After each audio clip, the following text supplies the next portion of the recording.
우리 주님을 사랑하시는 분만 아멘 하십시다. 아멘. 특별히 이렇게 고난 주간에 이렇게 뵐 수 있는 이런 은혜가 있어서 너무 좋고, 그 다음에 또 고난 주간에 진짜 빛나는 그런 십자가 얘기 좀 할 수 있어서 얼마나 참 축복인지 특권인지. 사실 요즘 교회에서 십자가 얘기하면 이 고객 중심의 그런 이런 말씀이 아니라서 요즘 고객들이 워낙 까다롭고 워낙 신경이 예민해져 있어가지고 또 십자가 뭐 이러고 인상 쓰니까 참 어려웠는데, 그래도 오늘 아무리 까다로운 그런 고객이라고 해도 만약에 십자가 고난 주간에 십자가 얘기하는데 인상을 썼다, 그러면 그 인상 그대로 굳어지는 수가 있습니다. 평소에는 그냥 봐줄 수 있지만 고난 주간까지 십자가 얘기를 인상을 쓴다, 그 인생이 참 어려운 사람입니다. 그럴 수는 없는 거죠.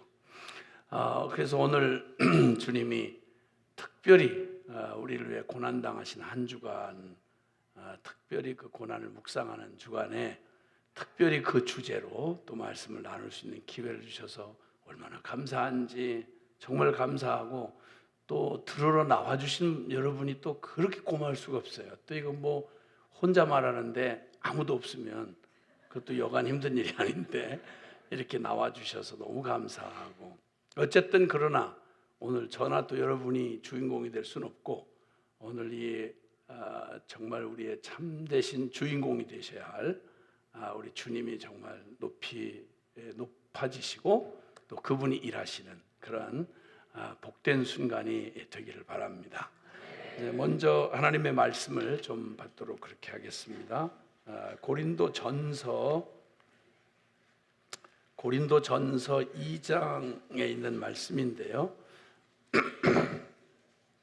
고린도전서 2장 1절부터 마지막 절 16절까지를 같이 이제 봉독을 하시겠는데, 하나님 말씀을 대할 때는 우리의 그 마음뿐만 아니라 마음이 또 그러면 또 우리의 태도도 같이 따르죠.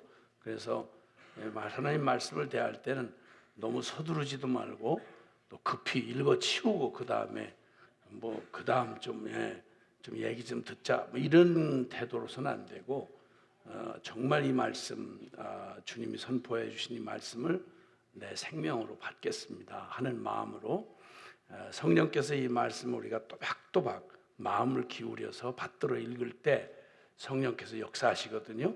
그래서 이 말씀이 역사해야 하고, 오늘 또 많은 시간 또 혹시 뭐 얘기를 나누고 또 전하는 그 모든 얘기도 사실은 이 말씀이 결론으로 남아야 그래야 되는 것이기에, 이 말씀은 정말 임금의 말을 받듯이 더군다나 창조주신 주님의 말씀을 받는 마음으로 또박또박, 젊은이는 너무 또 빨리 가지 말고 나중에 늙어서 당하는 수가 있으니까, 그러니까 젊을 때 조금 겸손하게 또박또박 어르신네들하고 이렇게 속도를 맞추시고, 또 어른은 또 세워라 내워라 하고 그냥 날 잡아먹어라 하고 이렇게 하시면 젊은 사람 시험 드니까 같이 보조를 맞추셔서 같이 이렇게 함께 또박또박 받들어 우리 한번 읽도록 그렇게 하겠습니다. 고린도전서 2장 1절부터 16절까지의 말씀을 함께 읽겠습니다. 시작.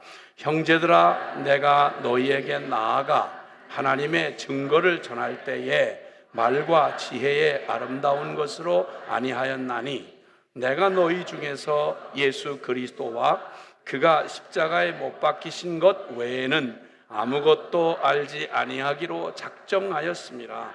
내가 너희 가운데 거할 때에 약하고 두려워하고 심히 떨었노라.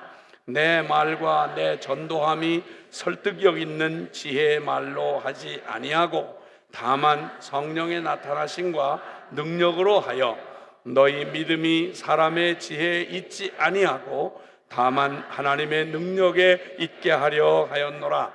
그러나 우리가 온전한 자들 중에서는 지혜를 말하노니 이는 이 세상의 지혜가 아니요 또 이 세상에서 없어질 통치자들의 지혜도 아니요 오직 은밀한 가운데 있는 하나님의 지혜를 말하는 것으로서 곧 감추어졌던 것인데 하나님이 우리의 영광을 위하여 만세전에 미리 정하신 것이라.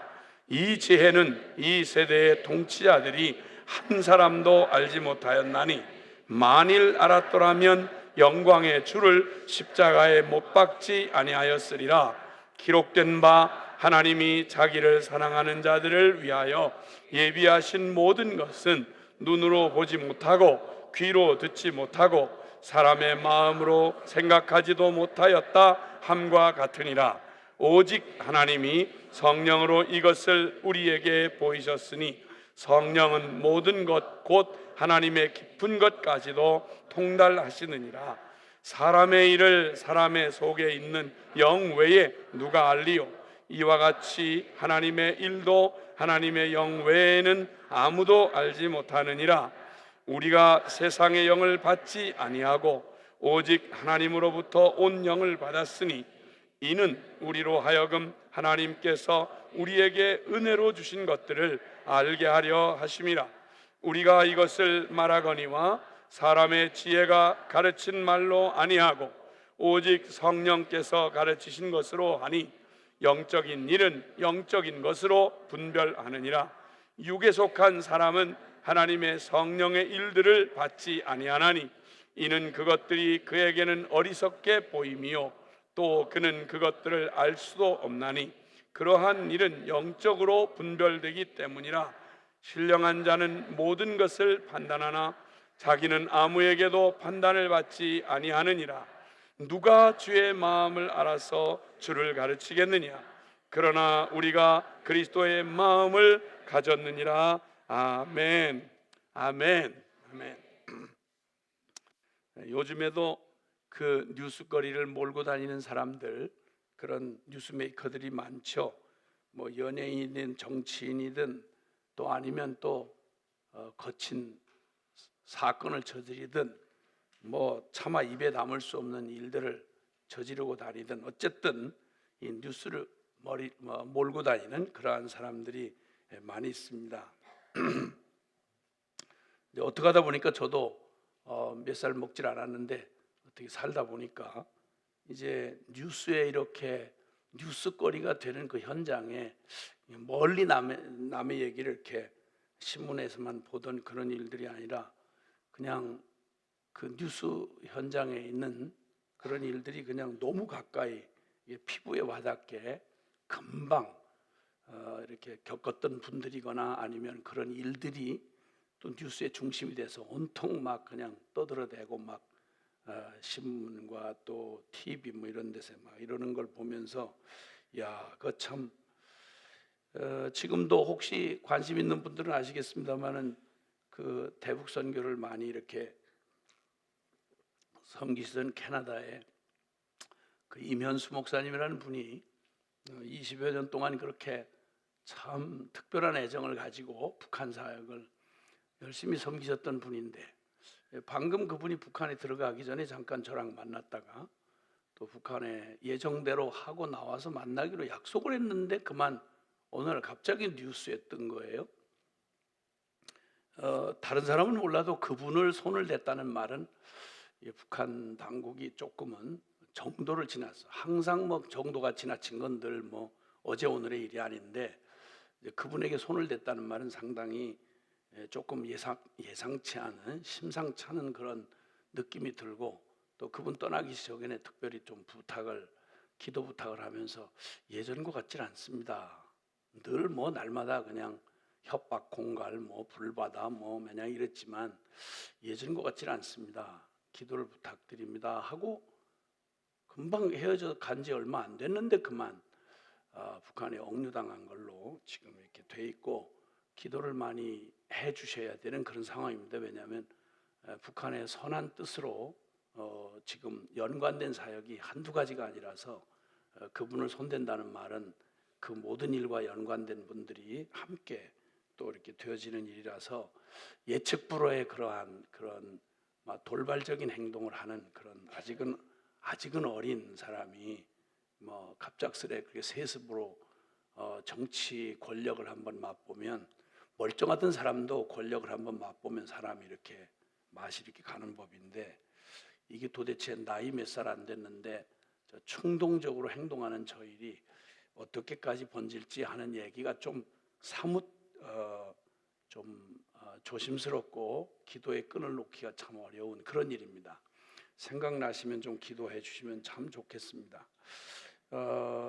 뭐 국제적으로도 많이 떠들었던 그런 아프간 사태, 아프간의 그 피랍 사태, 그 일도 또 거기 떠나간 사람들하고 금방 가기 한 달 전 그분들을 위한 사명 집회라고 분당 샘물교회에서 말씀을 전하고 헤어진 지 얼마 안 됐는데 그냥 온통 국제 뉴스가 그냥 온통 난리를 치는 바람에 그분들 눈이 선하고, 그냥 또 이미 거기 형제들이 두 분이나 또 순교를 하는 일을 겪고, 또 그 이라크에서 또 벌써 시간이 꽤 흘렀습니다만 김선희 사건 때도 금방 또 그 사건과 연루가 돼서 그랬는데 미주에 잠깐 와서 그때 복음학교 하던 중에 이게 막 그냥 참수하는 동영상이 금방 떠오르니까 이게 뭐 보통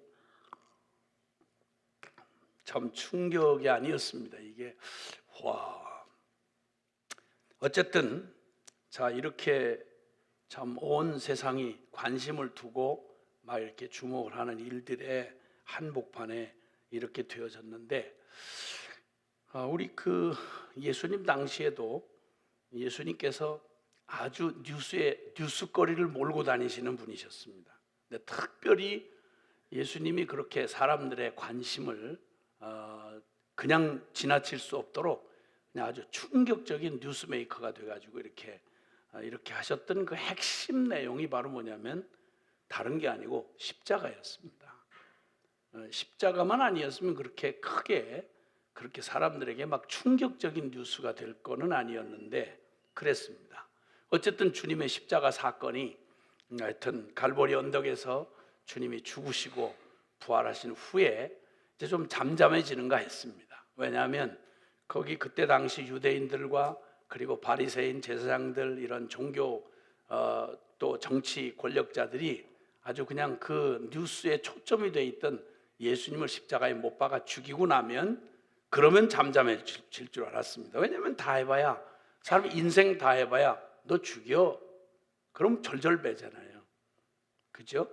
그래서 히브리서 2장 15절에 보면 인생이 아주 뭐 이렇게 대단한 것 같아도요, 사람들 뭐 굉장하게 뭐 요란하게 요란뻑적지근하게 난리를 치고 뭐 온 세상 지가 다 집어삼킬 것처럼 날리고 떠들고 이렇게 요란스럽게 돌아다니는 인생도 너 죽여? 그러면 이제 버들버들 떠는 거예요. 사람이 죽음 두려워하지 않는 사람이 어디 있겠어요? 물론 뭐 객기가 부릴 수 있겠죠. 근데 아직 죽음에 맞닥뜨려 보질 않아서 그러는 거지, 사람은 존재 모두가 다 일생, 히브리서 2장 15절에 보면 일생 죽기에 무서워 매여 종로로 타는 자들, 모든 인간이 다 그렇다고 주님 말씀하십니다. 그래서 죽기에 무서워 일생 종로로 타는 자들을 해방시켜 주러 오셨다고 예수님의 그런 오신 목적을 그렇게 표현하기도 했습니다. 죽음이 두렵지 않을 사람이 어디 있겠습니까? 이 죽음 앞에서는 그리고 또 사실 아무리 펄펄 뛰던 세력도 죽이면 그만이니까, 그래서 지금 아주 난리도 아니죠. 자, 그런데 예수님을 이제 십자가에 못 박아 죽이면 그러면 끝날 줄 알았던 이 스캔들이, 이 십자가의 스캔들이 그냥 그 다음에 예수님이 또 부활했대네.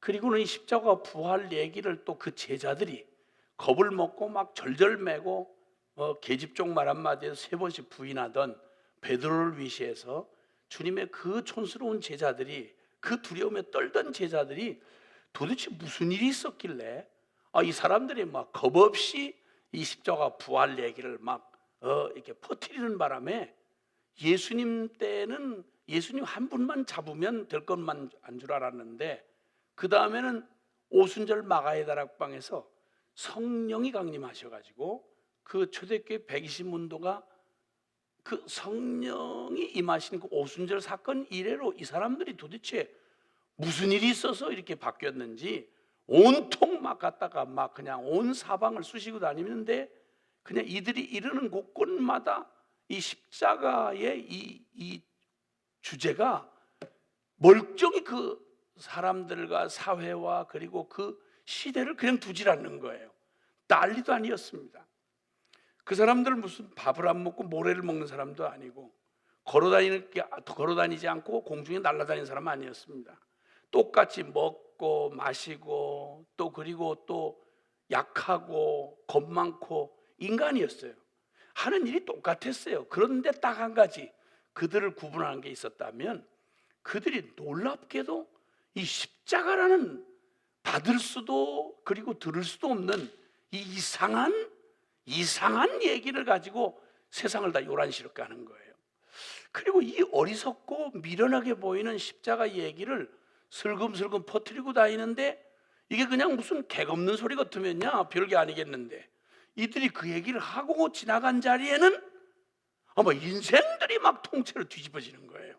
멀쩡히 살던 것들이 세상에 먹고 마시고 시집가고 장가가고 사고 팔고 이 얘기 빼면 죽는 줄 알던 사람들이 그냥 이 땅에 무슨 밥줄 떨어지면 죽을 줄 알고 겁을 덜덜 내는 사람들이 인생들 다 해봐야 싸우고 그냥 지지고 볶고 매냥 하는 짓이 죄짓고 날마다 싸움질하고 그냥 그놈이 그놈으로 이렇게 살아가던 사람들이 무슨 특별한 일도 아닌데 그 이상한 십자가 얘기를 하고 그 십자가 때문에 이렇게 자꾸 스캔들을 일으키는 사람들이 예수님의 제자라고 하는 사람들이 지나가고 나면 그 동네가 바뀌고 문화가 바뀌고 이러다 급기야는 주님이 십자가에 돌아가신 지 한 200년, 한 2, 300년 지난 뒤에는 아예 로마가 그 당시에 세계 미국처럼 이렇게 영향을 끼치던 나라인데 로마의 영향이 미치는 모든 곳에 난리도 아닌 거예요. 난리도 아닌 거야. 오죽했으면 로마의 황제가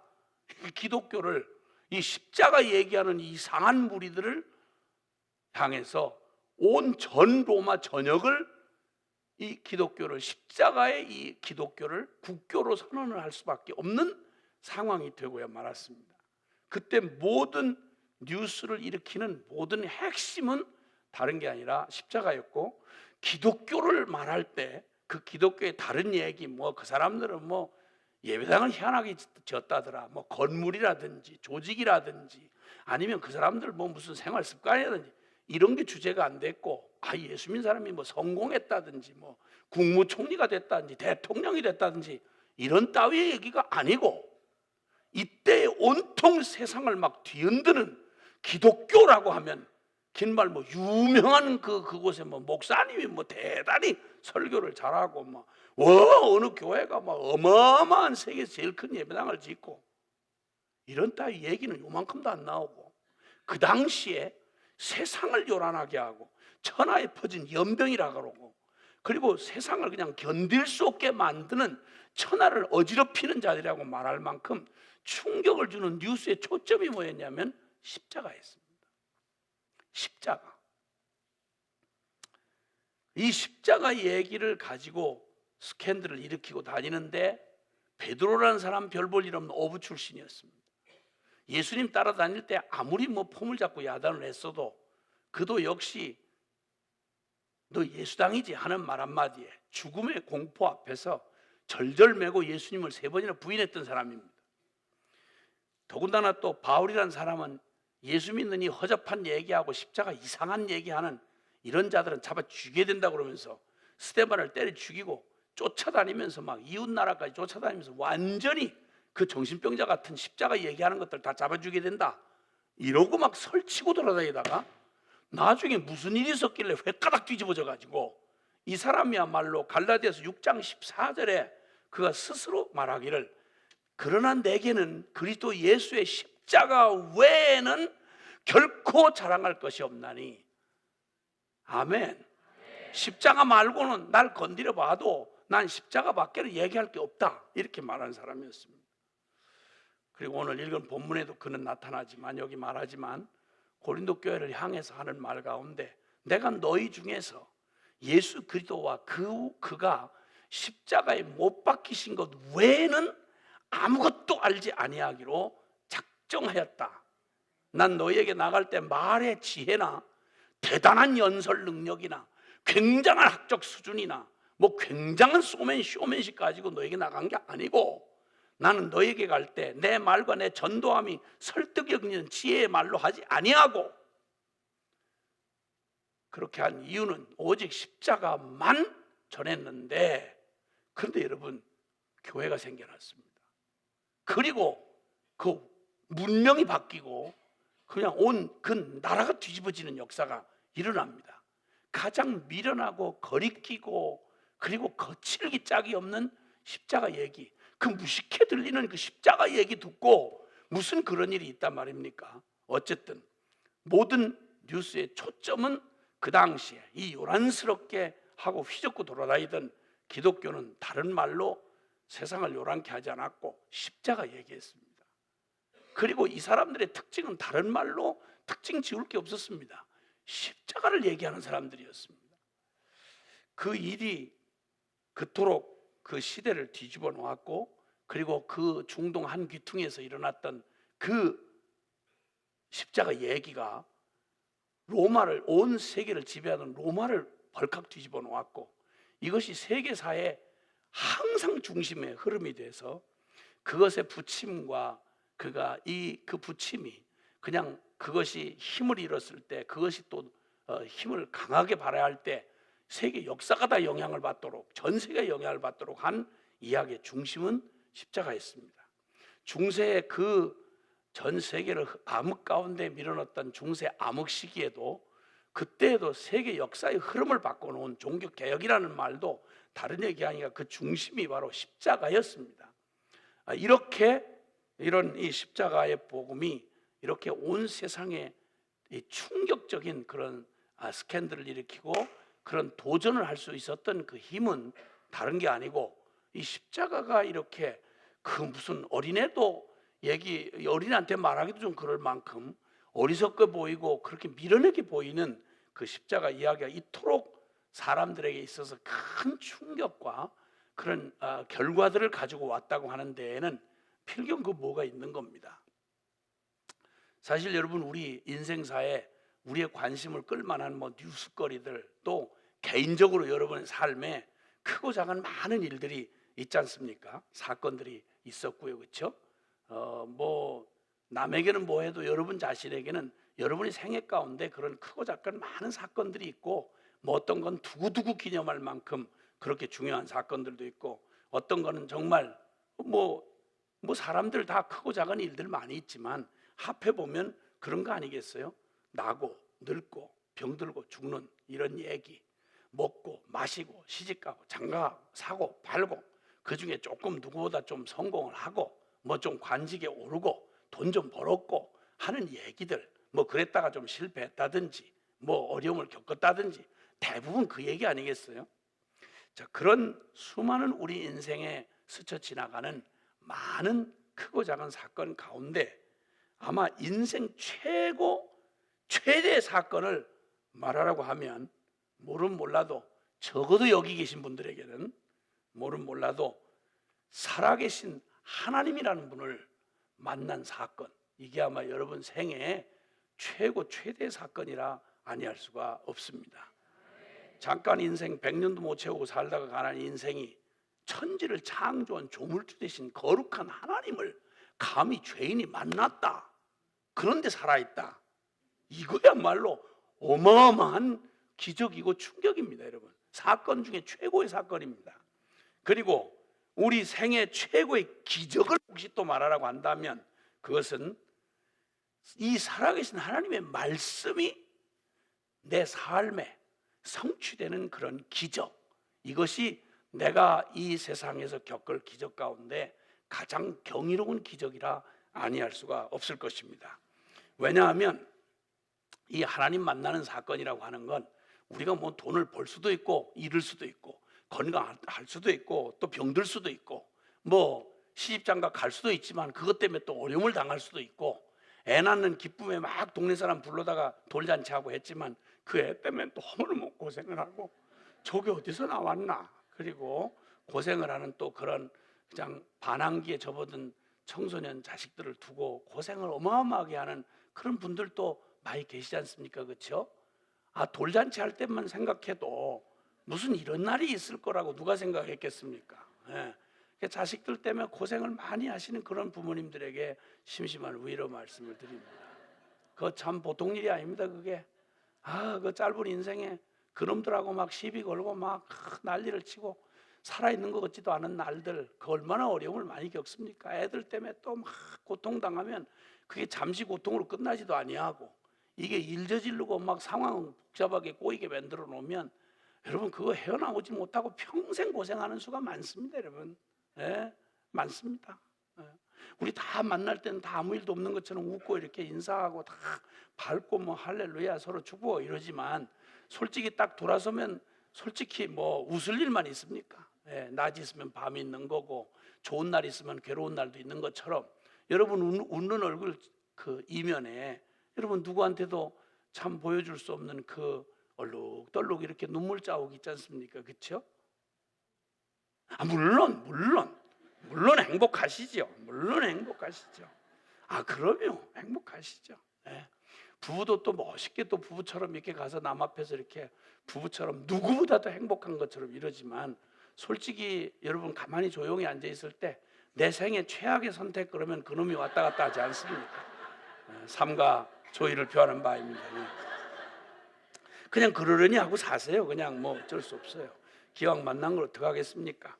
그리고 너무 혹시나 잘못 만나서 너무 고생하시는 그런 부부들 계신다면 정말 위로의 말씀을 드리고 싶습니다. 그 일이 얼마나 어려우면 성경도 인정하셨어요. 여자를 정말 불려우 같은 걸 만나가지고 고생하는 남자의 고통을 성경도 이해하시고 그런 여자하고 사느니 차라리 광야에 홀로 텐트 치고 사는 게 나으니라. 그리고 그게 뼈를 썩이는 고통과 같다고 그 고통을 친히 이해해 주셨습니다. 우리 하나님이 얼마나 어려우면 거기다 또 정신없는 남편 한 번 만나가지고 진짜 뭐 다른 집은 제가 잘 모르겠어요. 남의 집 얘기하면 흉본다 그러니까 저희 아버님 같은 경우 우리 어머니가 진짜 골 때리는 신랑을 만나가지고 평생 고생하시고 여자 대접 한번 받는 걸 못 봤어요. 제가 나 없을 때만 여자 대접 해줬는지 모르지만 하여튼 아버님 살아계시는 날 동안 어머니 매냥 머리채 붙들려서 술 이빠이 취해서 들어오시면 밤새도록 저희 아버지는 술을 완전히 완전히 막 스트레스를 가족들한테 다 풀고 술 주정을 하고 그게 술 다 깰 때까지 그럽니다. 그러니까 우리 어머니 살아생전 하여튼 신랑이라고 정말 험한 신랑 만나 고생 많이 하셨습니다. 제가 하루 저녁에 보니까 10차례를 야 너 재수없이 생겼다. 왜냐면 우리 어머니가 날 닮았거든요. 우리 아버지가 아주 잘 나가는 고급 술집 사장님이셨는데 그때만 해도 옛날에 요정이라고 그러면 고관 대작들만 드나드시는 그런 술집이에요. 그냥 막 술 파는 이런 집 말고 아주 그냥 쫙 빠진 기생 누나들이 여럿 있는 그래서 거기는 뭐 국회의원 나리, 검찰총장 나리, 시장 나리 이런 나리 개나리들이 많이 드나들었어요. 나는 술집 주인 아들이라는 특권으로 미성년자 절대 출입 금지 구역을 프리로 드나들었습니다. 그래서 사람들이 인간들이 낮과 밤이 어떻게 다른지 알았죠. 낮에 그렇게 점잖으신 세련된 분들이 밤이 되면 딸 같은 계집아이들 끼고 무슨 짓을 하는지 제가 어렸을 때부터 보고 자랐단 말이에요. 나는 이젠 사람을 그냥 겉모습 이렇게 보고 명함받고 이렇게 감동받기는 영 틀린 사람이에요. 그냥 딱 받는 순간 무슨 생각이 드는 거 아니? 이 양반 또 다음에 무슨 짓을 하실까? 이런 생각이 그냥 이렇게 지나가요. 그냥 용서하시길 바래요. 국민 여러분 용서해 주시길 바래요. 이제 그러다 보니까 우리 어머니 진짜 고생 많이 하시고 일찍 또 그냥 과부가 되셨는데 우리 어머니 같은 분이 혹시 여기 계시면 어떡하겠어요. 정말 그러나 여러분에게 희망을 드리고 싶어요. 너무 낙심하지 마시고 포기하지 마시고 그냥 희망을 가지십시오. 조금만 기다리시면 그놈이 곧 죽는 날이 옵니다. 그러니까 너무 걱정하지 마시고 그냥 너무 조금만 낙심하지 마시고 조금만 기다리세요. 조금만 기다리세요.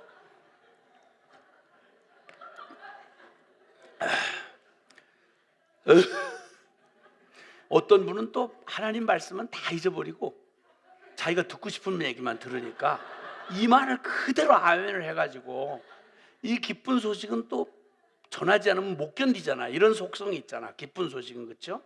이래가지고 집에 가서 이걸 감출 수 없는 이 기쁨을, 다른 설교는 기억이 하나도 안 나고 그 말만 기억이 나. 그래가지고 집에 돌아가서 매일 술 처먹고 들어와서 자기를 때리는 신랑, 밤늦게 밤 자정이 넘게까지 기다렸다가 만땅을 해서 들어오는 신랑을 보는 순간 이 기쁨을 감출 수가 없으니까 여보 글쎄 내가 오늘 교회 가서 너무 은혜를 받았다고, 글쎄 당신이 반드시 죽는데 이래가지고 밤새도록 두드려 맞았다는 미확인 보도가 있습니다. 네. 제발 오늘 저녁 짧은 시간인데 정신 잘 차리시고 엉뚱한 데 은혜 받지 마시고 말귀를 알아듣도록 주님에게 늘 기도하시는 마음으로 말씀 받으시길 바라요. 할렐루야. 네. 근데 어쨌든 참 뭐 결혼도 중요한 일이고 우리 일생에 자식 얻은 날도 참 정말 대단한 사건이고, 여러분 또 남 못하는 성공하시고 높은 자리에 올라가시고 뭐 대박 맞아가지고 또 대박 터져가지고 또 남 못 만져보는 그냥 거액의 돈을 만져보시고 다 귀한 일이겠지만 그런 일들 다 지나가는 일들이에요. 스쳐서 지나가요. 그 영원한 게 없어요. 그리고 한때 다 그것이 우리에게 큰 충격과 감동이었지만 여러분 그것들은 우리의 존재 자체를 운명을 바꿀 수는 없어요. 있다가 없기도 하고 없다가 있기도 해요. 근데 거기에 온통 그저 일희일비하고 그저 웃고 울고 그냥 우울증 걸리고 뭐 대단하지만 그거 사실은 다 지나가는 겁니다. 그 공통점은 다 지나간다는 거예요. 영원한 거 없어요. 근데 그런 일들은 다, 그러니까 제가 하는 말이 아니고 요한일서 2장 17절에 보면 이 세상도 그 정욕도 지나가되 반드시 지나간다는 거예요. 그 젊은 날에 그냥 그 혈기와 그냥 온통 정욕에 미쳐서 그저 남자는 여자 찾고 여자는 남자 찾고 그거 연애하는 시간이면 뭐 온통 온 세계 역사가 다 저만을 위해 존재하는 것처럼 난리 구슬 떨지만 그것도 잠깐 지나가는 거 이미 경험해서 아시잖아요. 예? 이미 결혼하신 지 벌써 좀 시간이 되신 분들은 이미 아시잖아요. 그때 그 열병 같은 시간들이 그냥 영화의 한 장면처럼 지나가고 지금은 전혀 느껴지지도 않고 그냥 운명이니 하고 이렇게 사시는 분들이 있잖아요. 예? 괜찮아요. 그냥 너무 슬픈 얘기래 죄송한데 사실이 그렇잖아요. 예? 감동이 전혀 안 오죠. 한 10년만 되면 서로 살면서 이렇게 막 전기가 느껴지고 막 이런 거 없잖아요. 예? 밥을 같이 나란히 먹어도 전혀 감동을 못 받고 자기들만 서로 밥을 막 부지런히 퍼먹고 그 너무 부부가 어떻게 이렇게 밥만 먹을 수 있나 미안해서 서로 쳐다보다가 눈이 마주쳤는데 갑자기 서로 궁금해진 거예요. 왜 밥 먹다 나를 갑자기 쳐다봤어? 이렇게 서로 확인한 바로는 어쩌면 부부는 일심동체라 그냥 그게 서로 밥을 먹다가 너무 내가 밥에만 미쳐서 이렇게 밥을 먹는구나 이러다가 서로 마주하고 확인한 내용은 그래서 미안해서 서로 쳐다보는 순간 무슨 생각이 지나가는 거 아니? 진짜 많이 먹는다 이런 생각이 지나갔다. 뭐. 이게 이제 10년을 아주 남한테 인꼬 부부라고 그렇게 막 부러움을 받는 그런 부부들이 10년 지난 뒤에 자기들이 그렇게 변해 있다는 얘기를 제가 직접 들려줘서 제가 들은 거예요. 제가 그걸 어떻게 알겠어요? 들었어요 그냥. 여러분은 그렇지 않기를 바라요. 10년이 지나가도 막 계속 연애할 때처럼 막 그냥 그립고 보고 싶고 목이 긴 사슴이 되어서 이렇게 저녁마다 이렇게 기다리고 그냥 둘이 만나면 너무너무 행복한 그런 부부이시기를 바라요. 바라긴 그렇게 바라요. 네. 뭐 물론 여러분 아니라고 그렇게 말하지 않겠어요. 그래서 제가 그런 얘기를 들었다 이 말이에요. 그냥 들었다 이 말이에요. 그래서 어쨌든 그러다 보니까 이 세상에서 맞는 수많은 작고 큰 얘기들은 다 해봐야 다 지나가는 얘기입니다.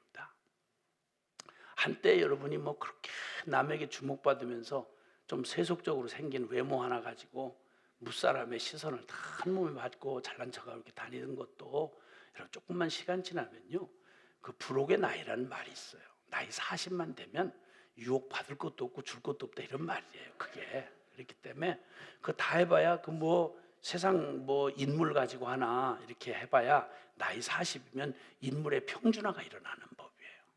다 여기 어르신들 중에도 다 한때는 무사람의 마음을 설레게 하고 그렇게 막 한때 잘난 척을 하시던 그런 분들도 이젠 세월이 지나니까 세월의 흔적이 이렇게 남는단 말입니다. 이렇게 그냥 그래서 외모의 평준화가 일어나는 데는 나이 40이면 충분하고, 그리고 막 학벌 가지고 또 그렇게 뭐 야단하지만 사실 나이 50만 되면 학벌의 평준화가 일어난다고 그러잖아요.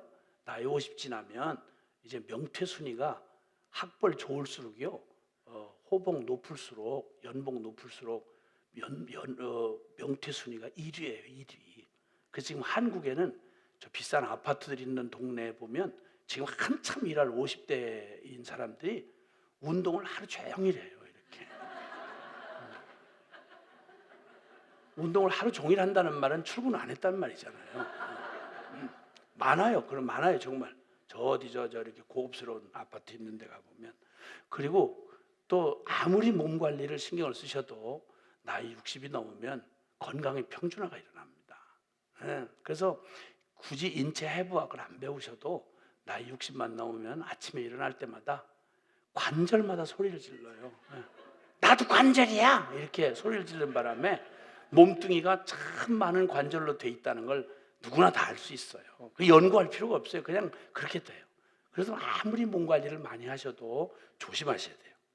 연세 많이 드신 분들은 조심하세요. 그냥 내 몸 믿고 다른 사람들이 칭찬해 주는 말 그대로 믿고, 아유 뒷모습을 보면 뭐 거의 20대 청년이십니다, 이런 말을 잘못 믿고 과도하게 뛰신다거나 또 겨울에 냉수 마찰 하신다거나 이러시면 곧바로 가시는 수가 있어요. 그러니까 아주 조심하셔야 됩니다. 아주 조심하셔야 됩니다.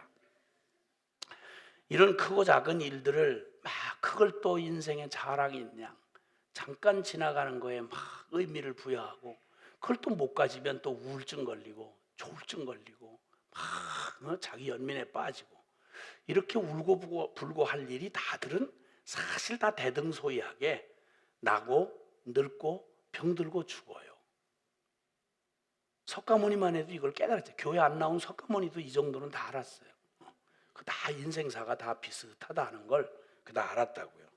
그런데 한 생애를 살다가 우리가 살아계신 하나님을 만약 만났다 이러면, 그리고 우리가 겪을 우리의 인생에 정말 이 하나님의 말씀이 그냥 우리 생에 이루어지는 그런 기적을 한번 경험했다, 이 얘기는 여타의 모든 우리가 경험하는 어떤 것과도 비교할 수 없는 인생 최고 사건이고 우리 생애의 최고의 기적이라 아니할 수가 없습니다.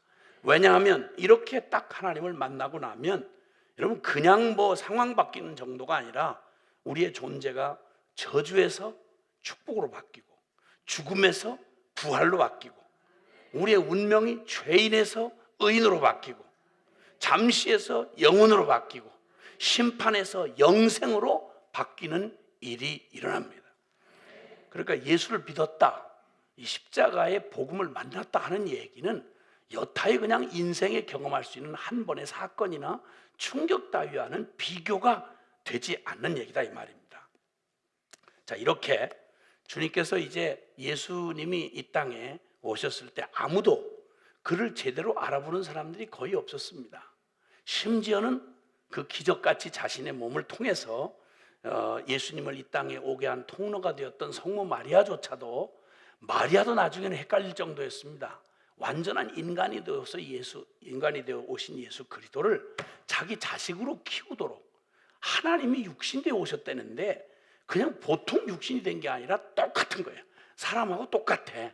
그러니까 그 기적 가운데 자기가 처녀로서 임신을 했고 예수님을 직접 낳아 길렀는데도 얼마나 완벽하게 사람이 돼서 오셨는지 마리아가 헷갈릴 정도였으니 다른 사람들이 오죽 얼마나 헷갈렸겠어요. 예수님이 뭐 하나님의 아들이라 하는 말을 믿을 수도 받아들일 수도 없었습니다. 어쨌든 이렇게 해서 주님이 공생의 사역을 시작하셨을 때 육신을 입고 이 땅에 오셔서 우리처럼 똑같이 마리아의 뱃속 10달 동안 있다가 그리고 태어나서 그 언어를 배우고 키가 자라고 그리고 걸음마를 배우고 그래서 유대인으로서 모든 관습을 배우고 이렇게 자라다가 나이 30세가 되었을 때 비로소 우리가 아는 공생애를 시작하셨습니다.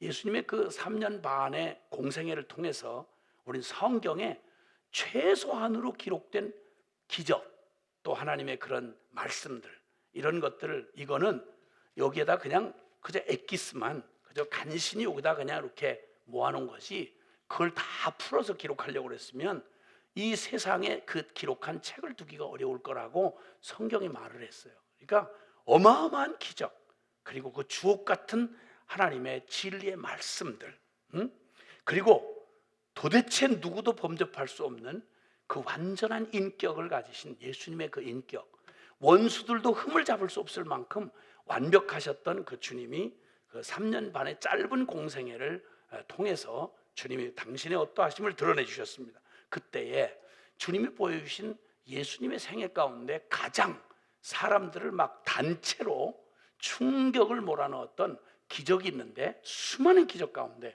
뭐 죽은 자를 살리고 소경이 눈을 뜨고 그 다음에 또 뭐 안진뱅이가 일어나고 그리고 또 막 그냥 죄인들이 참 용서받고 하는 수많은 기적들이 있었는데, 그 중에 그 공생애 중에 가장 주님의 인기가 하늘을 찌를 듯 올랐던 기적 사건이 사복음서 전체 기록이 되어 있습니다.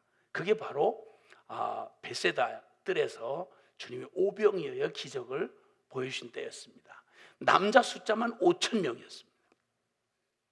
그때 분명히 확인된 바로 어린아이의 조그마한 소년의 도시락 하나, 그러니까 작은 물고기 5마리하고, 아니 물고기 2마리, 물고기 2마리하고 보리떡 5개, 어린아이의 한 끼 식사밖에 안 되는 걸 분명히 보았는데, 눈앞에서 이걸 축사하시고, 남자만 5,000명이었으니까 여자 아이들 포함하면 적어도 15,000명이 됐을 만한 어마어마한 군중이었습니다. 야, 10,000명 넘은 군중을 여러분이 대해보셨는지 모르겠는데, 말이 그렇죠? 10,000명 대단합니다. 보통 쉽게 표현해서 그렇지 10,000명이 넘는 군중은 대단합니다, 숫자가. 제가 어린이만 한 행사를 하면서 한 10,000명 넘는 어린아이를 이렇게 집회를 한번 행사를 해봤는데, 그 조그마한 아이들 10,000명이 넘는데, 와, 대단하더라고요. 난리도 아니었습니다. 하여튼 진짜 애들이 워낙 또 난리지만 그게 10,000명을 한꺼번에 모아놓으니까 난리도 아니었습니다. 그건 애들은 또 유명인사가 따라봐야, 대통령이 나와도 애들은 하면 막 그만입니다. 최고 인기 연예인을 갖다 세워놔도 애들 다룰 줄 모르는 사람 나오면 애들은 연예인이고 유명인사고 아무 상관없어요. 저들 말 복잡하게 못 알아듣게 하면 천하 없는 명강사를 갖다 불러 모아도 아무 소용없습니다. 애들 이해가 안 됐다 그러면 나 집에 갈래! 그러니까 막 울기 시작하면 난리도 아닙니다. 아주. 그리고 저 오줌으로 나갔다는 데는 막을 길이 없어요. 어른 같으면 막 그냥 체면상 이렇게 그러지만 애들 난리도 아니에요. 야, 그 10,000명이 넘는 그 숫자, 그런데 들판에 아무것도 준비 안 된 데서 15,000명 가까운 그 사람들을 앞에 두시고, 주님이 하루 종일 말씀도 어마어마한 놀라운 말씀이었지만 주님이 다 허기져서 지쳐서 쓰러질 것 같은 그런 사람들을 그냥 가면 안 되니까 주님이 오병이어로 기적을 베풀어 주시는데, 축사하시고 그걸 제자들에게 나누어서 사람들에게 주는데 말이죠, 이 신기한 일이 벌어지는데, 세상에 가져가도 눈앞에서 분명히 가져가는데 또 있는 거예요. 가져가는데 또 있고 예? 근데 이게 그 사람이 뭔가 이렇게 얘기를 할 때는요, 우리가 서로 인격을 가진 사람들입니다. 그러면 이렇게 얘기를 좀 이렇게 특별한 얘기를 할 때는 그렇게 남의 얘기 듣듯이 그러지 마시고, 그걸 내가 직접 그 현장에서 받는다는 느낌으로 표현이라도 좀 이렇게라도 해야, 그래 얘기가 이심전심 이렇게 해서 마음을 열고 이렇게 받을 때 이게 감동도 있고 그런 거지. 그래서 눈만 끔뻑끔뻑 하시고 나눠주는가 보다, 저 언제까지 나눠줄래나, 이러고 계시면 이게 역사가 일어나기 어렵다 이 말이에요. 물론 갑자기 그러셨기 때문에 준비가 안 돼서 그러신 줄 알고 다시 기회를 드리겠어요. 사람들이 다 보는 앞에서 오병이를 여기 손에 놓으시고 축사하시더니 나눠주는데 그 자리에 또 있는 거야.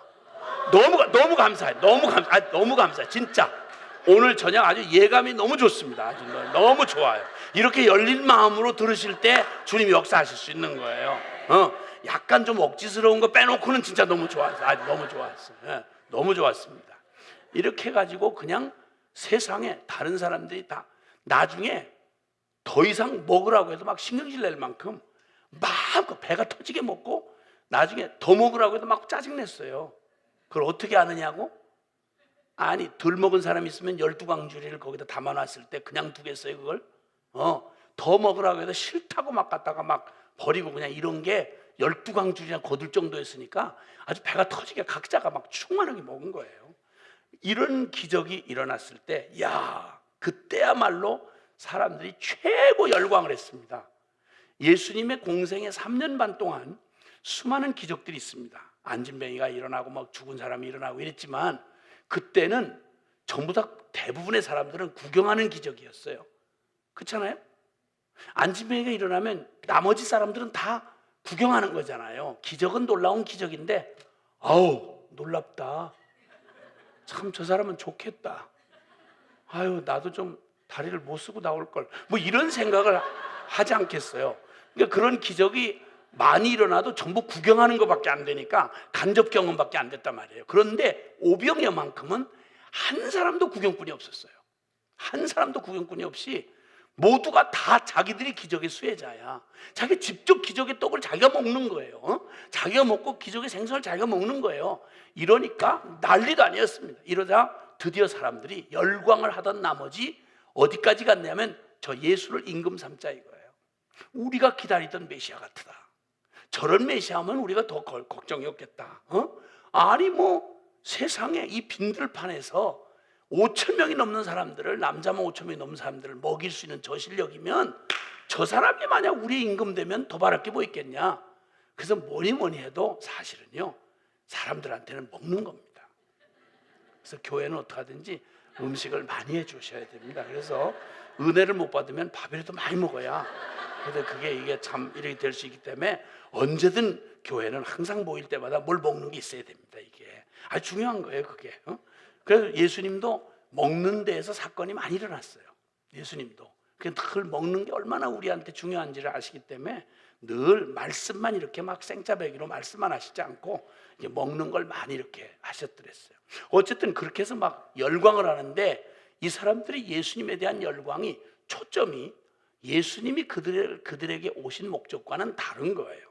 주님이 주려고 하는 것과 그들이 기대하는 것과 이게 서로 기대가 달랐습니다. 오늘날에도 교회 안에 수많은 사람들이 모여오지만 많은 사람들이 얼굴이 다른 것만큼이나 각자의 기대를 가지고 오잖아요. 교회에. 그렇죠?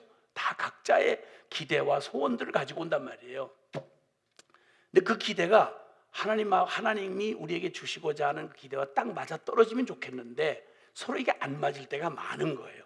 이 사람들 역시 그랬습니다. 자, 이러자 주님께서 제자들을 따로 막 들떠 있는 제자들이 혹시 또 일저질까 봐 따로 분리해서 떼내 보내시고 이 사람들을 다 해산에 보냈습니다. 다 열광하는 그들을 다 해산에 보냈는데 그 이튿날 이 사람들이 밤에 가서 잠을 잘 수가 없죠.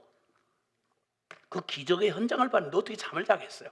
그러니까 막 옆에 이웃집 사람들을 다 흔들어 깨워가지고 봤다고 내가 먹었대니까 그러고 막 그냥 뭐 트름을 해보이면서 막 난리도 아니었어요. 이래가지고 강력한 증인이 돼서 예수님 앞에 막 새카맣게 몰고 왔습니다.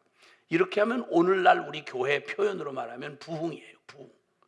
오늘날식 표현으로 말하면 이렇든 저렇든 뭐 어떻게 모였던 사람들 많이 모이면 부흥이다 하는 오늘날의 교회 관점으로 보면 부흥이죠. 새카맣게 몰려왔어요. 근데 주님이 이상하게 전혀 기쁨이 없으셨습니다. 왜냐하면 주님은 우리의 마음을, 사람들의 마음을 누구 설명 들을 필요가 없으세요. 우리의 마음의 동기를 정확하게 아시거든요. 여러분 오늘 여기 교회에 와 계시지만 여러분의 마음을 서로 옆에 앉은 분도 잘 몰라요. 부부끼리도 내 남편이 내 아내가 무슨 생각하는지 잘 모른다고요. 근데 주님은 정확하게 아십니다. 우리가 무슨 기대와 무슨 마음을 가지고 있는지 다 아세요. 주님께서 그 몰려오는 무리들을 보시고 기뻐하실 만도 한데 전혀 기쁨이 없으세요. 기쁨이 없으시고는 그들이 다 모여서 막 열광을 하고 주님 앞에 몰려왔을 때 주님께서 드디어 주님이 이렇게 직격탄을 날리십니다. 너희가 나를 이렇게 열광적으로 찾는 까닭은 표적을 보고, 즉 사인을 보고 하나님이 행하시는 그 표적 자체보다 그 표적을 행하시는 저분은 누구야? 이렇게 해서 나 자신, 표적을 행하는 내가 하늘로서 오신 분이라는 사실을 알고 내가 필요해서 너희가 모인 게 아니고, 너희의 관심은 지금 나에게는 관심이 없고 내 손에서 떨어지는 기적 보따리에, 기적의 떡에 너희가 관심이 있어서 몰려왔구나. 너희가 또 원하는 것은 어제처럼 또 기적의 떡을 베풀어서 우리에게 또 한 번 멋지게 이 파티를 열어줄 것, 즉 썩을 양식을 구하고, 먹으면 또 배고프고 먹으면 또 배고프고 육신에 무엇을 채워준다는 건 당장 그 필요를 채울 때는 기가 막히게 더 좋을 거 없을 것처럼 그러지만 시간 지나고 나면 육신의 것들은 다 그렇잖아요. 해결하고 나면 그 다음 또다시 목마르고, 물을 마시면 또다시 목마르고, 밥을 먹고 나면 한 끼만 지나면 또 배고프잖아요. 그렇죠? 잠깐의 육체로 겪는 기쁨이, 그 짜릿한 쾌감이 얼마나 가요? 마약은 몇 분이나 가죠? 술은 얼마나 갈 것 같으세요? 여러분, 세상이 주는 기쁨은 그렇게 그냥 교만 떨고 사람들한테 주목받고 그렇게 해서 얻은 그 기쁨이, 그 아주 황홀한 느낌이 얼마나 갈 것 같으세요? 순식간이거든요. 잠깐 지나면 돌아서면 생각이 안 나요. 네. 배고플 때 보세요. 언제 밥 먹을 때 그 만족감과 포만감이 생각이 나든가. 생각 안 나요. 세상의 쾌락이라는 게 다 그런 거 아니겠어요? 그러니까 너희가 찾는 까닭은 또다시 이 내가 필요해서가 아니고 내 손에 떨어지는 그 능력, 기적, 이거 바라고 너희가 또다시 왔구나. 썩을 양식, 그건 먹으면 또다시 배고프고 너희에게 진정한 만족을 줄 수 없는 그것 따위를 구하려고 나를 찾지 말고 너희가 썩지 아니할 양식을 위하여 일을 하라. 아멘. 자, 이렇게 주님이 말씀을 하시니까 말이죠, 이 사람들이 그냥 주님이 주시는 기적을 받기만 해도 감지덕진데 자기들은 뭐 그 이상 구할 생각을 못하고 왔는데, 이 예수님이 말씀하기를 나는 너희에게 이렇게 한 끼 만족이나 주는 그런 자가 아니고, 이어서 말씀하시는 게 나는 너희에게 이런 썩을 양식을 주려고 온 게 아니라 썩지 아니할 양식을 주려고 왔다. 기억해봐라. 너희 조상들이 너희가 그토록 부러워하고 추억 속에 그리워하는 모세 때, 출애굽을 할 때 광야에서 모세, 너희가 그렇게 위대하게 생각하는 모세 선지자를 통해서 하나님이 매일 아침 만나 내려주신 거 기억나느냐? 그런데 어땠느냐? 너희 조상들이 광야에서 40년 동안을 매일 거르지 아니하고 하나님 주신 하늘에서 내리는 만나를 계속 육신을 채우는 양식으로 매일 먹고도 전혀 변하지 아니하고 그 기적에 파묻혀 죽을 만큼 기적을 그렇게 받고 살아계신 하나님을 경험하고도 매일 내려지는 양식을, 만나를, 하늘에서 내리는 만나를 먹고도 광야에서 다 엎드러져 죽었지 않느냐? 너희는 육신의 양식이 모자란 그런 정도의 사람들이 아니고 너에겐 그보다 훨씬 더 근원적인 너희 존재의 변화가 필요하다. 양식 한 끼 채워주는 육신의 필요만 채워서 너희 인생 문제가 해결되는 게 아니고 너희는 존재 자체가 바뀌어야 한다. 그래서 나는 너희에게 육신을 채우는 만나, 기적의 만나조차도, 만나가 똑같은 거 아니에요? 기적으로 말하면 모세 시대에 40년 동안 출애굽한 이스라엘 백성이 광야에서 얻어먹은 만나도 기적의 떡이었고, 지금 예수님한테 베세다 광야에서 얻어먹은 오병이어도 기적이잖아요. 아멘. 근데 그 기적은 육신을 채우는 기적에 불과했단 말이에요.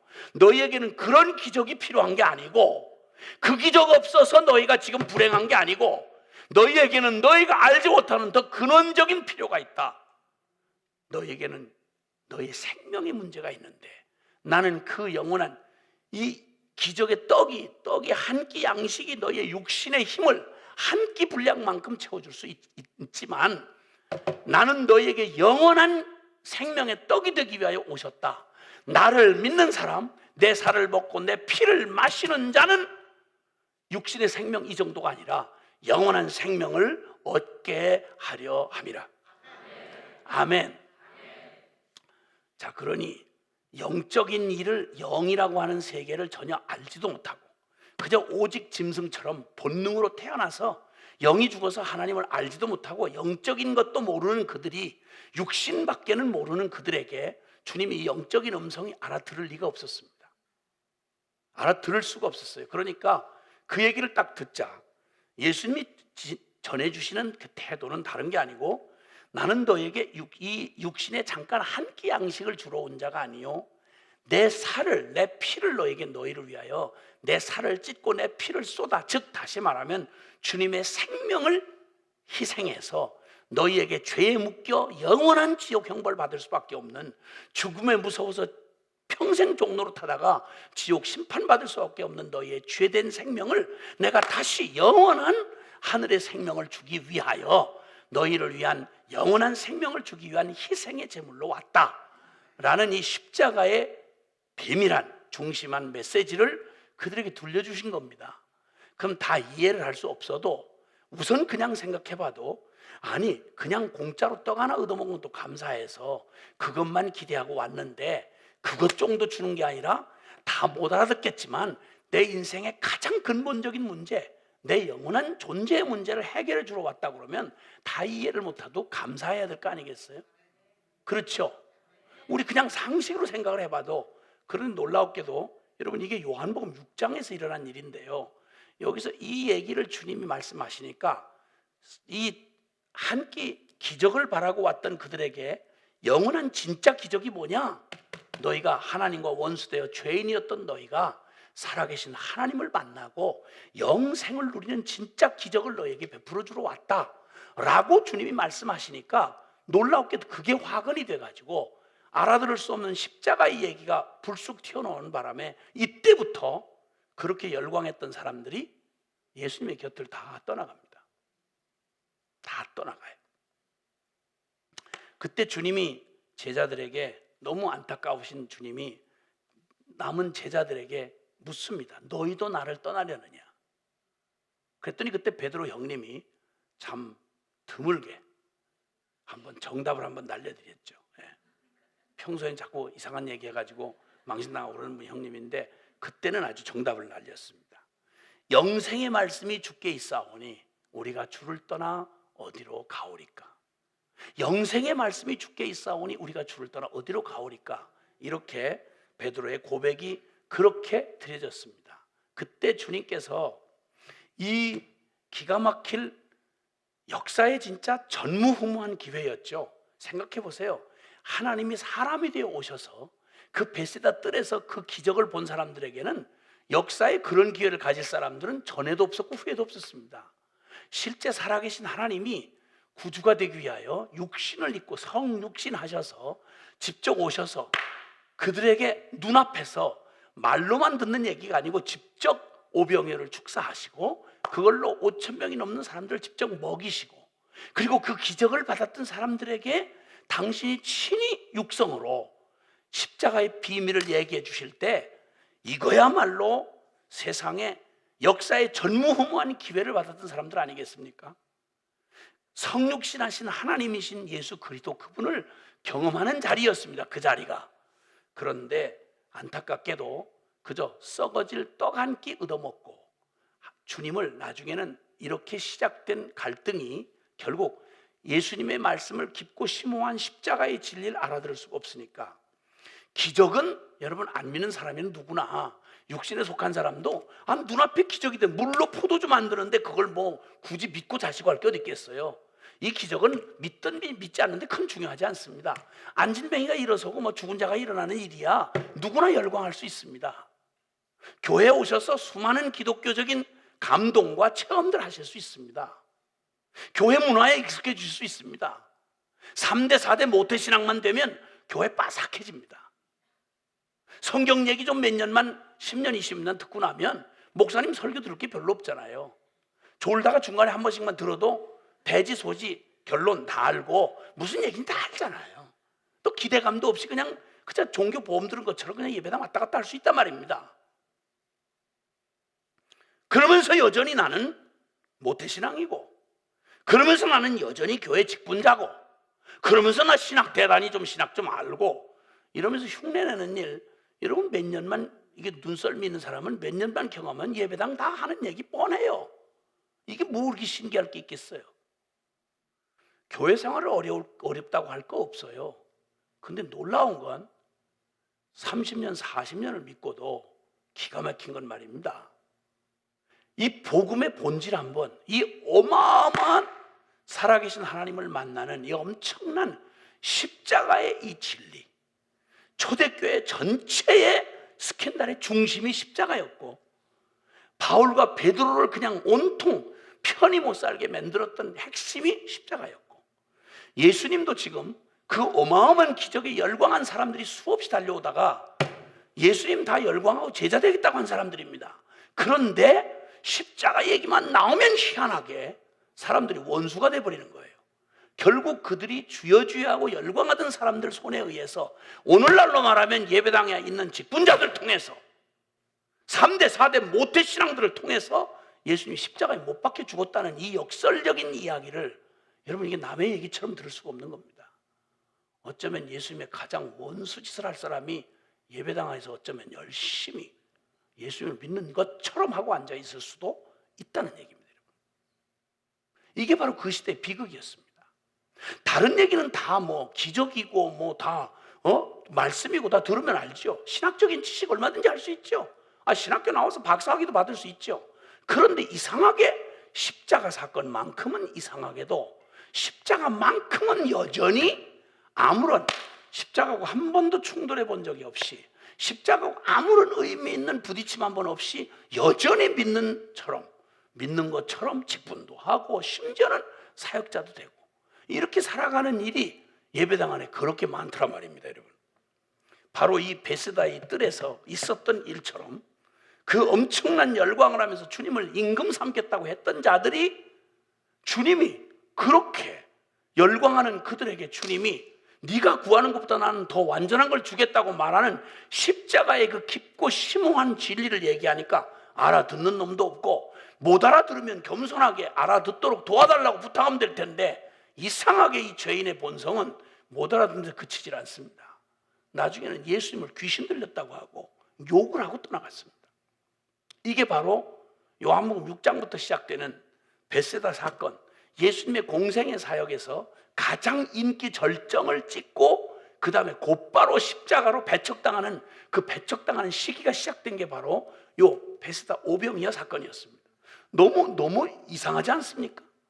그렇게 열광하고 인기 있던 주님이 갑자기 다른 무슨 원수짓을 한 것도 아니고, 그들을 위해서 생명을 주겠다는 본질을, 내가 너에게 온 건 단순히 기적 좀 보여주고 그냥 먹고 살 것 좀 해결해주고 이런 따위를 해주러 온 게 아니고, 나는 너희의 지금부터 영원까지 너희의 존재 안에 가장 필요한 생명을 주러 왔다, 영생을 주러 왔다. 너희의 존재가 태어난 그 비극을, 하나님에게 원수되어 심판받을 수 없는 죄의 그 운명에서 너희를 구원하러 왔다 라고 하는 복음의 본질을 얘기하니까, 정작 열광하던 사람들이 갑자기 뚝 변해서 돌아서 가지고는 주님을 그렇게 배척하고 결국 십자가에 죽이는, 도대체 이걸 뭐라고 설명을 해야 되겠습니까?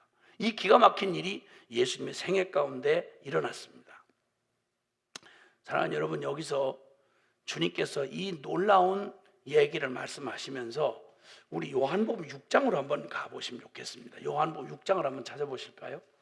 요한복음 6장이 바로 그 사건의 현장인데, 거기서 이렇게 주님이 말씀합니다.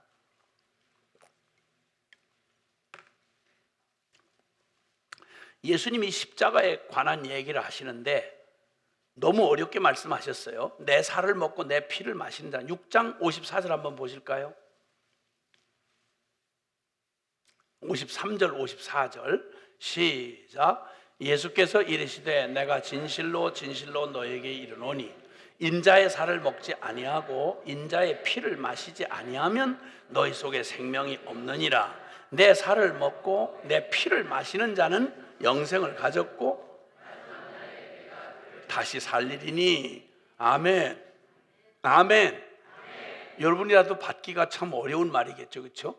예수님이 내 살을 먹고 내 피를 마셔야 된다니까 유대인들이 뭐라고 반응하는 거 아니? 지가 지 살을 뜯어서 우리한테 진짜 먹이려고 하는가? 제 피를 정말 짜서 우리에게 먹이려고 하는가? 이러면서 막 이제 악담을 늘어놓고 그리고 예수님을 배척하기 시작했습니다. 여러분, 이 깊은 말씀을 오늘날 모르겠습니다. 오늘날 만약에 한국 교회에 이 말을 액면 그대로 십자가의 복음을 이렇게 예수님이 말씀한 이대로 진하게 전하면 받을 만한 사람들이 얼마나 될까? 여러분 궁금하지 않으십니까? 여러분 생애에 예수님의 살을 먹고 예수님 피를 마셔야 내가 이 생명을 얻는다. 이 말을 가지고 한번 고민해 본 적 있으십니까? 이 말은 구경하는 게 아니고 그림의 떡처럼 뭐에 관해서 복음에 관해서 연구하고 논문을 쓰고 예배 시간에 감동받고 뭐 잠깐 도취하고 이런 거 말고 실제로 음식을 떼어서 그 빵을 뜯어 먹고 그 포도잔을 마시듯이 예수님의 살을 먹고 예수님의 피를 마신다라는 표현으로 된 이 얘기는 이건 표현할 수 있는 가장 진한 표현입니다. 이건 그냥 관념적으로 믿고 동의한다는 말을 넘어서서 음식을 우리가 씹어서 먹어서 여기 소화를 시키면 음식 자체가 여기 남아있지 않습니다. 그럼 큰일 납니다. 그걸 체했다고 그러지요. 소화불량이라고 그러고. 이걸 먹어서 그대로 흡수가 돼가지고 양식이 들어갈 때는 음식으로 들어갔지만 이게 나중에는 완전히 이게 소화가 돼서 몸에 흡수가 돼가지고 몸이 돼버리지 않습니까? 예수님이 우리에게 말하는 십자가의 얘기는 그렇게 신학적인 동의를 요청하신 말이 아니고, 그리고 주님께서 이 말을 하는 건 십자가 생명으로 부딪히는데 대강 그냥 감동 한번 받는 따위에 이런 얘기가 아닌 게 그냥 봐도 알지 않습니까? 이렇게 주님이 중요하게 말씀한 십자가의 도가 이 말씀을 하실 때마다 노골적으로 이 말을 하실 때마다 충돌이 일어났습니다. 그리고 결국 그게 십자가 사건으로 끌고 갔습니다. 이후에도 제자들도 마찬가지였어요. 교회가 이 말만 안 했으면 초대교회는, 십자가 부활 얘기만 안 했으면 초대교회는 유대교인들에게 굉장히 칭찬과 그리고 격려를 받고 환영을 받았을 겁니다. 근데 희한하게 그 얘기만, 십자가 부활 얘기만 하지 말라는데 그 얘기를 빼면 교회가 존재할 이유가 없는데 핵심이 바로 십자가 부활이었습니다. 이 얘기만 하면 충돌이 일어나요. 멀쩡히 친하던 친구도, 멀쩡히 가까웠던 사랑하던 부부도 십자가 얘기만 진지하게 나오면 막 완전히 그냥 보통 이렇게 사람이 맨정신으로 할 수 없는 반응을 합니다. 이걸 영적인 반응이라고 합니다. 여러분 존재 안에 십자가가 언제 이렇게 주님의 십자가의 죽으심과 부활하심을 꼭 주님 말씀한 것처럼 살을 뜯어 먹고 피를 마시듯이 음식을 씹어 여기 소화시켜 먹듯이 언제 십자가와 부활의 이 진리 앞에 내 생애 전체를 부딪혀서 한번 고민하고 부딪혀 본 적이 있느냐? 이걸 도전하지 않을 수가 없습니다. 왜냐하면 이렇게 하지 않은 끝이 어떻게 나는지를 너무나 정확하게 말씀했기 때문입니다. 자, 이 말씀을 하신 다음 주님께서 그 읽으신 말씀에 6장에 보면 한번 그 다음에 한번 보시죠. 63절 한번 보세요. 63절 한번 보세요. 63절 시작. 살리는 것은 영이니 육은 무익하니라. 내가 너희에게 이른 말은 영이요 생명이라. 아멘. 아멘. 아멘. 예. 주님께서 내가 살리는 것은 영이니 육은 무익하니라. 내가 너희에게 이른 말은 영이요 생명이라. 주님께서 지금 하시는 말씀은 실제 살이나 아니면 그걸 하는 게 아니고, 예수님이 오셔서 우리를 구원코자 하셨던 것은 이 짧은 인생에서 사는 동안 이 육신 덩어리 이거 하나 해결해 주자고 온 게 아니고, 그걸 넘어서서 주님은 우리의 진정한 우리의 존재의 본질, 바로 우리의 영을 살리러 오셨다고 말씀합니다. 아멘. 예. 자, 이렇게 주님이 말씀을 하시니, 영에 속한 말씀을 하시니까 이 사람들이 전부 주여 주여 하고 믿는 모태신앙들이었습니다. 아브라함 자식들이었습니다. 성전에서 예배를 늘 드리는 사람들이었습니다. 구약의 지식은 우리보다 훨씬 더 나았던 사람들입니다. 그런데도 여전히 그때 종교 지도자들도, 거기에 대제사장들도, 서기관들도, 바리새인들도, 그렇게 열심히 하나님을 믿는다는 사람들도 이 말 때문에 걸렸습니다. 이걸 못 알아듣습니다. 영적으로 이 말을, 하나님의 말씀을, 십자가의 이 진리를 영으로 알아들을 귀가 없는 거예요. 그러다 보니까 결국은 그 충돌이 예수님의 그 세상에 전무후무한 이 기회를 그들이 받고도, 살아계신 하나님의 말씀이 육신이 되어 오신 주님을 만나고도 결국 그들은 영생을 얻지 못한 채, 그리고 결국은 비참한 심판의 자리로 기어 들어갈 수밖에 없는 아주 불행한 일이었습니다. 자, 그래서 주님께서 여기 주님이 우리에게 주시는 이 놀라운, 우리 인생에 주시는 그 놀라운 기적 가운데 오늘 이 밤에 최고의 기적은, 우리 최고의 기적은 바로 말씀이 성취되는 기적인데요, 그 말씀 중에 이 성경, 이 살아계신 하나님의 말씀 가운데 저와 여러분의 일생의 최고 최대의 기적을 가져오는 말씀이 바로 뭐냐면, 이 말씀을 꽉 짜면, 이 말씀을, 성경 말씀 전체를 꽉 짜면 그 성경이 요절이라고 할 수 있는 말씀이 있습니다. 요한복음 3장 16절을 우리 한번 성경의 요절인 말씀을 같이 한번 암송하시죠. 꼭 찾지 마시고도 할 수 있으니까 한번 암송하십니다. 시작. 세상을 이처럼 사랑하사 독생자를 주셨으니 이는 저를 믿는 자마다 멸망치 않고 영생을 얻게 하려 하심이니라. 아멘. 아멘. 여러분, 여기에는 우리 일생에 만날, 부딪힐 그 주제 중에 충격적인 주제들이 여기 동원됩니다. 우선 살아계신 하나님이 거기 등장합니다. 하나님. 여러분, 평생에 하나님이란 주제를 인생으로 살다가 수많은 신들의 얘기를 많이 들었지 않습니까? 그런데 천지를 창조하시고 우리를 심판하시며 구원하시는 역사의 대주제이신 살아계신 하나님이라는 주제, 이 주제를 의미 있게 한 번만 부딪히면요, 나 말고 내 인생을 주관하고 역사를 주관하는 살아계신 하나님이라는 존재를 한번 여러분이 실제로 한번 부딪혔다, 한번 경험되어졌다, 그러면 이전으로는 전혀 못 돌아갑니다, 여러분. 근데 평생을 살아가고 예배당 안에서 여기서 그냥 뼈가 자라고 그냥 가죽이 덮일 만큼 그렇게 살아도, 익숙해도 몇 대째 모태신하고 살아오면서도 살아계신 하나님하고 한 번도 만난 적이 없는 거예요.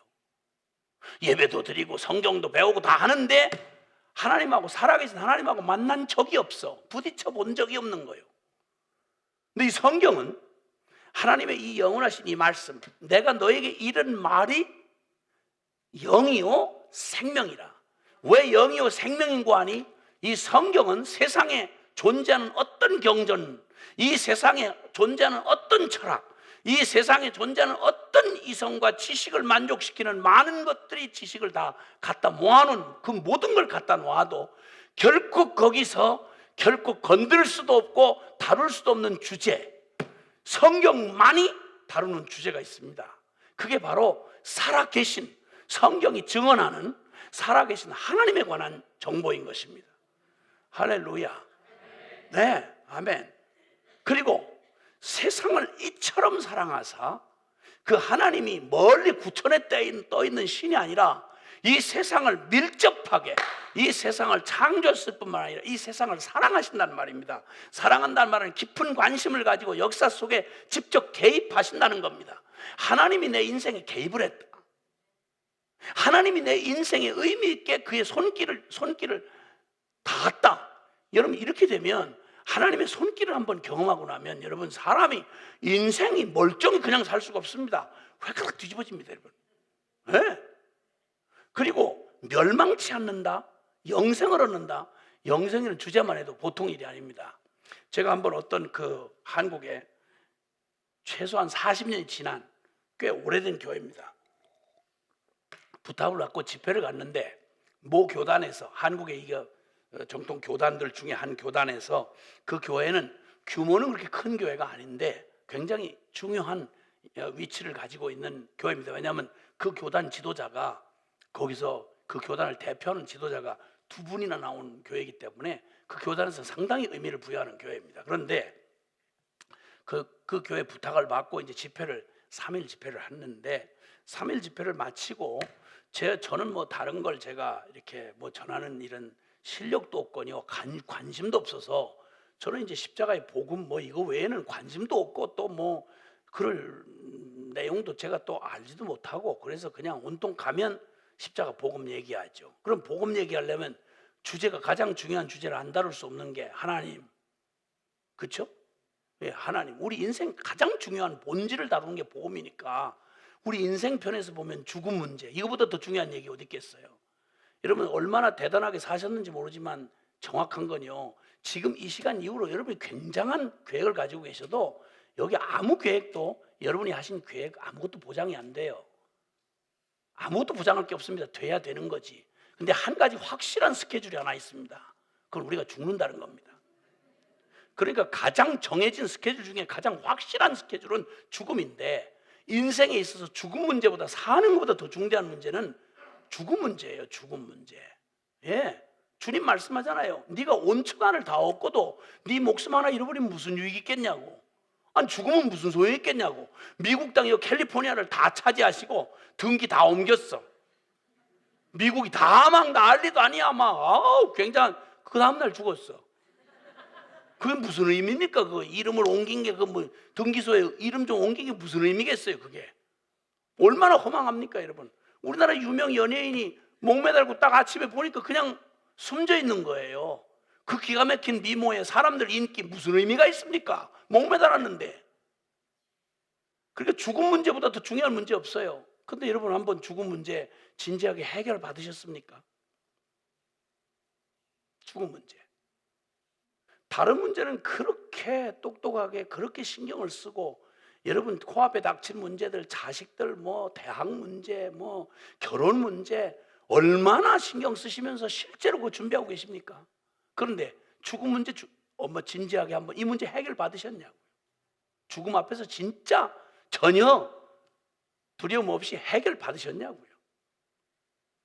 고작해서 해결 받느냐고 물으면 아유 묘자리 하나 봐뒀습니다. 참나 그 진짜 황당하기 짝이 없는. 그게 무슨 죽음을 준비하는 일에 그게 어떻게 그게 안건이 됩니까? 그게 말이 안 되는 얘기 아니야. 그것도 믿는 분이 그러더라고. 믿는 분이. 어쨌든 죽음 문제, 심판 문제, 죽음보다 더 분명한 문제는 히브리서 9장 27절의 말씀처럼 사람이 한 번 죽는 건 하나님이 정한 법이요 그 후에는 죽음이 분명한 것보다 더 분명한 건 심판이 있으리라. 누구의 심판? 살아계신 하나님의 심판을 그거 기다리고 있다 이 말입니다. 그 하나님의 심판 앞에 정말 떳떳하게 준비 다 되셨습니까?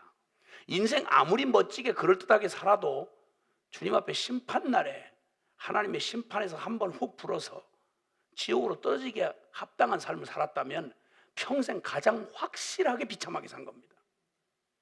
짧은 몇십 년 인생 살다가 영원한 운명을 지금 어디서 보낼 건지 그 영원한 세월, 여기 세상에서 잘못 몇십 년 사는 인생도 남에서 태어났냐 북에서 태어났냐 이게 사람 운명을 그렇게 차이가 지게 한다면 영원한 운명을 어디서 보낼 건지, 천국에서 보낼 건지 지옥에서 보낼 건지 이거 만약에 이거 구분 안 되고 이거 준비 안 됐다면 여러분 이것처럼 끔찍한 일이 없지 않습니까?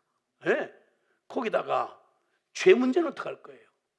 평생 살아오는 동안에 내 인생에 가장 끈적끈적 내 존재에서 떨어뜨릴 수가 없었던 게 죄 문제 아닙니까? 죄 문제, 죄 사함의 문제, 구원의 문제. 이거 복음에서 이거 빼면 복음이라고 말할 수도 없는 가장 중요한 얘기들 말입니다. 이 얘기를 그 짧은 시간에 어쨌든 나눴습니다.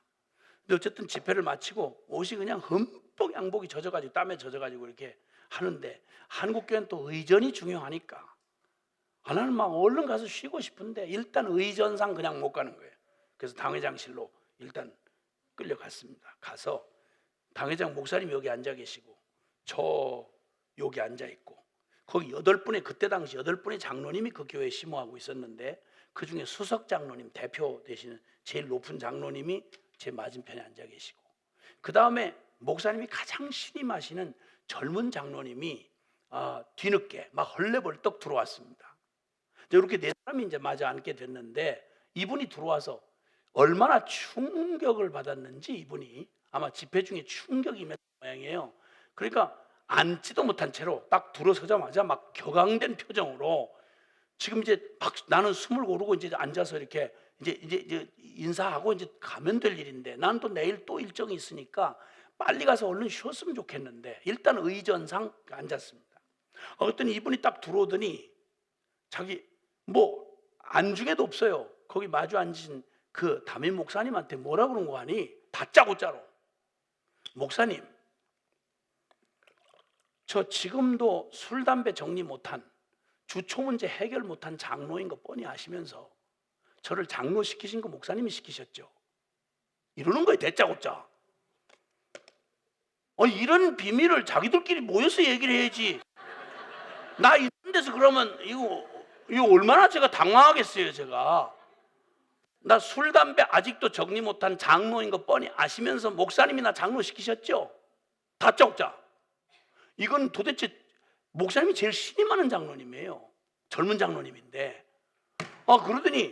그러더니 목사님 막 놀라가지고 이러고 계시는데 목사님 얼마 전에 돌아가신 우리 어머니 권사님 3대째 장로 집안에 너 장로 되게 해달라고 모태부터 내가 서원을 했는데 너 이놈 새끼 너 장로 안 되면 내 평생에 눈 못 감고 죽는다고 어머니 닥달하시고 그 어머니한테 불효하면 다른 얘기도 아니고 목사님은 그 어머니한테 불효하면 평생 당신 후회한다고 이렇게 목사님하고 어머니하고 짜고 나를 도대체 믿어지지도 않는 예수를 어떻게 믿는 척을 하냐고. 집사까지는 혹시 몰라도 믿지도 않는 내가 교회 장로가 돼서 그걸 어떻게 하라고 하느냐고 못하겠다고 도망다닌 나를 몇 년 동안 닥달을 하셔서 저 분명히 그거 나 정리 안 되고 난 신앙이 없으니까 안 되는 걸 뻔히 알면서 강제로 하라고 해서 어머니하고 목사님하고 이렇게 해서 저 장로 되지 않았습니까? 완전히 폭탄 선언을 한 거예요. 그냥 그러더니 그 짧은 이야기 속에 아니 3대째 장로 집안에 태어났지만 아니 믿음 없는데 믿음이 없어서 하도 저거 하니까 대학 때 방황해가지고 몇 년 동안 교회 안 나오고 이러다가 나중에 결혼하고 철들고 나니 어르신네들 다 집안이 다 거기 다 교회 안에 앉아 있는데 그래 집안 망신시킨다고 하도 이러니까 믿음은 생기지 않았지만 그래도 마음 잡고 아이고 이게 가족을 위해서라도 나가야 되겠다. 나오니까 아유 세상에 이제 은혜 받고 돌아왔다고. 은혜 받고 돌아온 게 아니라 그냥 돌아왔는데 그래가지고 또 장로 아들인데 뭐 집상 안 되고 어떻게 되냐 해서 집사시켰고 그래서 집사시키니까 믿음이 있어서 된 게 아닌데 교회 그냥 열심히 이렇게 시키는 대로 하고 봉사를 이렇게 잘하면 어떤 사회 조직이든지 다 가서 마음에 안 들어도 이렇게 하다 보면 어울리게 되듯이 교회도 그러면 되는구나 하고 집사까지 하는 데까지는 그래도 했다 이 말이에요. 그러니까 막 칭찬을 하면서 막 얼마나 또 막 칭찬 자기는 믿음이 없는데 그러다가 이번에 별 부담 없이 집회에 참석했다가 얘기가 생전 고민 안 해본 얘기 주제가 죽음, 심판, 지옥, 천국, 살아계신 하나님, 죄사함, 구원. 나 이런 얘기 그 고리타분한 기독교에서 그 고리타분한 그 얘기 고민해 본 적도 없고 그러다가 이번 집회를 통해서 듣는데 이게 도대체 이 주제가 그냥 이게 다 교회의 복음의 핵심이구나. 이 얘기 빼놓고 교회는 존재할 이유가 없구나. 이거 다 사실이네. 이 모든 개념이 천국, 지옥, 살아계신 하나님, 구원, 죄 이 모든 게 이게 진짜구나. 그제서 내가 인정을 하게 됐다는 거야. 이번 집회 때 처음으로 진짜 천국 있고 지옥 있고 진짜 하나님 살아계시고 그러니까 진짜 이거 심판 이게 장난 아니네. 이거 실제네. 이거 진짜네 이거. 이렇게 처음으로 교회 나온 뒤로 처음으로 이번 집회 때 그걸 인정하게 됐습니다. 근데 문제는 그 중에 이걸 그냥 농담처럼 어리석은 교인들 얘기하는 것 정도로 그냥 생각을 했던, 아이고 그 종교적인 얘기고 뭐 이렇게 생각했던 그게 이거 진짜네 라는 걸 인정하게 되는 순간, 그 중에 어떤 개념도 나한테는 실제가 된 게 없다는 사실을 제가 깨닫게 됐습니다. 그러니 목사님, 나 어떻게 하면 좋지요? 이미 장로인데 나한테 구원도 실제가 된 적이 없고, 살아계신 하나님 만날 준비도 안 돼 있고, 심판받을 준비도 안 돼 있고, 죄는 여전히, 나는 지금도 술, 담배 질질 끌려다니면서 여전히 죄 짓고. 근데 이게 안 믿어질 때는 부담이 없었는데, 이게 실제라고 인정하는 순간 나는 그럼 어떻게 하면 좋습니까? 목사님, 나는 어떻게 하면 좋습니까? 이러고 서 있는 거예요. 그러니 나는 실컷 3일 집회하고 죽을 죄인이 돼가지고 고개를 푹 숙이고, 목사님 사실이니까 고개를 못 들고 이렇게 하고 있고, 앞에 장로님이 하나, 희망이라고는 수석 장로님 한 분 있는데, 이분이 이렇게 그러고 묻고 나니까 이분 앉지도 못하고 그렇게 얘기를 하니까 목사님도 고개를 떨고 계시고, 이걸 어떻게 수습을 할 수가 없는 거 아니에요. 아니 본인이야 그렇게 됐다 해도 나는 살아야 되잖아요. 나는 빨리 가서 또 저녁에 쉬고 내일부터 또 다른 일정을 해야 되는데, 이걸 이렇게 하고 마니까 이걸 어떻게 마무리를 할 수가 없는 거예요. 그걸 다들 죽일 놈이 돼가지고 다들 이렇게 하고 있는데, 야, 그때 말입니다. 인생을 산 게 그냥 산 게 아니더라고. 그때 수석 장로님 계시는 바람에, 그런 바람에 그 기가 막힌 순간을 모면하고 제가 이렇게 살아서 지금까지 이렇게 와 있지 않습니까? 그분 없었더라면 큰일 날 뻔했어요. 그 밤에 아무도 그 끝나지 않는 질문 앞에 이렇게 하고 있다가 서로 죽을 뻔했어요. 근데 그 앞에 계신 수석 장로님이 단 한 방에 그 상황을 종료시켰어요. 아주 깨끗하게 한 방으로. 와, 그 인생 노련한 분은 다르대. 그 수석 장로님이 뭐라고 한지 아세요? 다들 이렇게 그렇게 하고 이제 아무 대답도 못하고 다들 이러고 있는데, 당신만 그래, 나도 그렇지. 이런 바람에 한 방에 그냥 정리를 해가지고, 쳐다도 내 인사도 못하고 나는 이렇게 하고 돌아왔고, 그 다음 내가 그 이후로 그 교회 목사님한테 전화 한 번 해서 알아보지, 차마 민망해서 묻지를 못하겠어요. 그날 이후로 나는 아예 그냥 소식도 못 먹고 그냥 그 길로 그냥, 아마 주님 앞에서 가서 만나면 혹시 몰라도 그 뒤 어떻게 되는지 난 모르겠어요. 야, 그 충격적인 그 경험을 제가 했습니다, 여러분. 사랑하는 여러분, 여러분 중에는 그런 분 안